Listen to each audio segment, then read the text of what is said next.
All right, in order to simulate opposing players, we're now going to position our two dummies in front of the goal.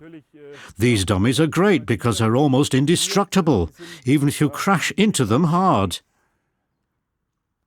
We'll now focus on crosses into box. This is a somewhat tricky subject because there are quite a few keepers out there who can have a hard time making the right decision on a cross. Even on the highest professional level, you can sometimes see goalkeepers who are timid when it comes to coming out of their goal and towards the ball, because they're unsure of where the ball will actually end up. That's why it's important to start off easy with your goalies when you're working with them in practice on snatching crosses out of the air.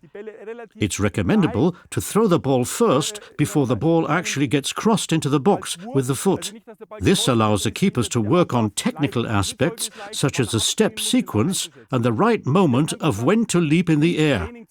You can gradually increase the level of difficulty by adding live defenders and opposing players.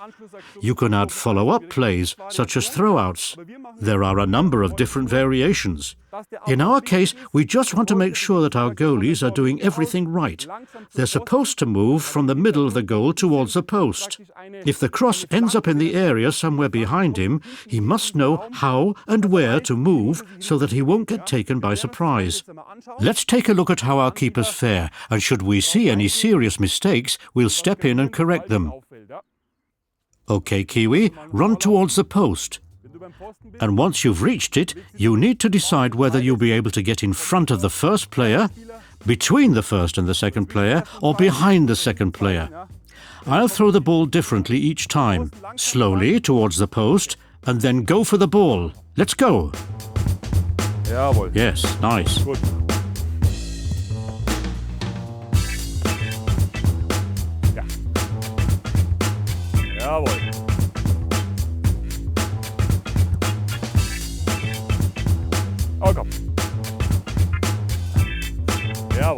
Okay.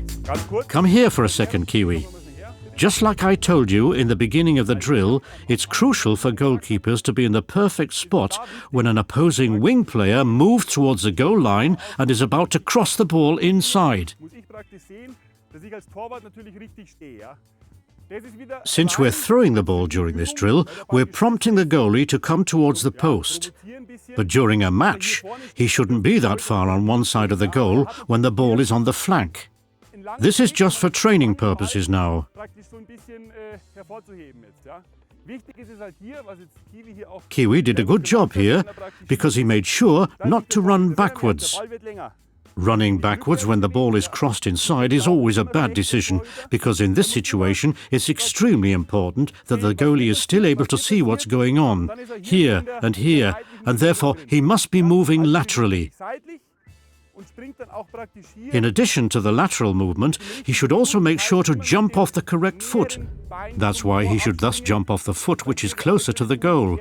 This allows him to use the outside leg for protection against opposing players, and it also enables him to create much more momentum.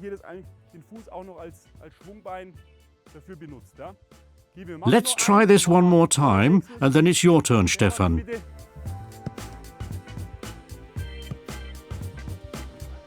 Okay, let's go. Now you jumped too early, so let's try this one more time. Yeah, that's better. Your turn, Stefan.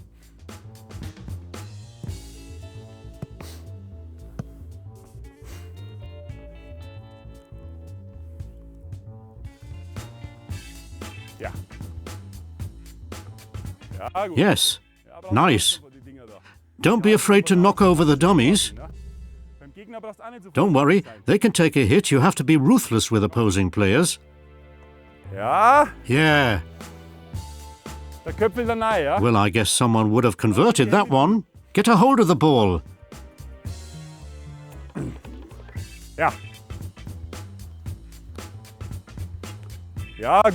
Yes, that's better, Stefan. Let's do one more, and then it's Chris's turn.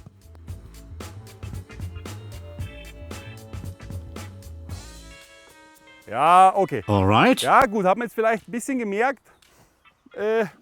You just saw that Chris's timing wasn't perfect, and this led him to hesitating and even stumbling before he snatched the cross out of the air.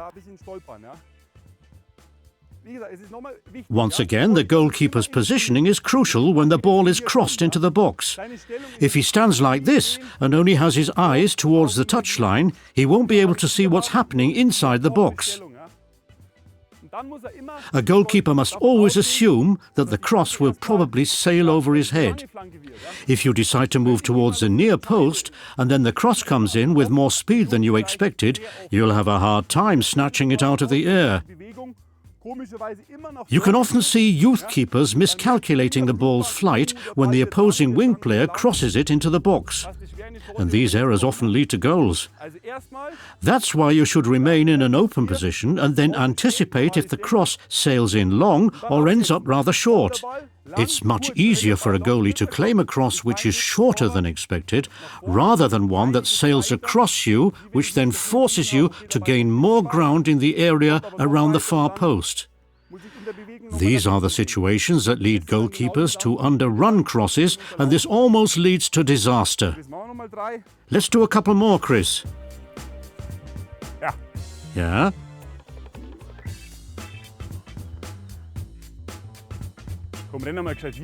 Come on, try to barrel into the dummy. Pretend it's a striker. Ja, gut. Nice. Letzter Ball. Last one.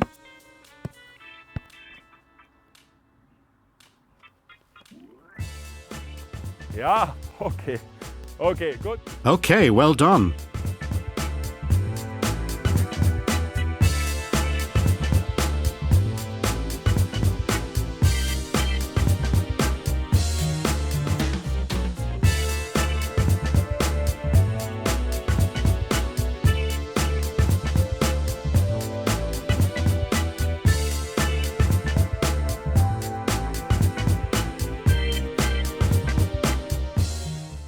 I think we've now all understood the procedure, but there's one very significant part that we've left out. Once the ball is delivered, the goalkeeper must quickly make his presence felt. This call should come from the goalkeeper and not from the defenders. Once the decision has been made for who is responsible, the call should come as quickly as possible so that everyone knows his or her responsibilities immediately. The call should be simple, loud and clear. This is very important because both his teammates and even the opposing players must get the feeling that there's a guy back there that knows how to protect his goal and that it's highly improbable that he won't get to the ball or, worse, make a mistake. It's your job as a coach to ensure that your goalkeepers are vocal during training. How can your goalies be vociferous and confident during a match if they're not even vocal during practice? This drill will give you a great opportunity to work with your players on these things. All right, Kiwi, here we go. Make sure to shout out something before you grab the ball out of the air. Okay, Kiwi. Okay. Ja, ein bisschen lauter noch. Louder, Kiwi, louder.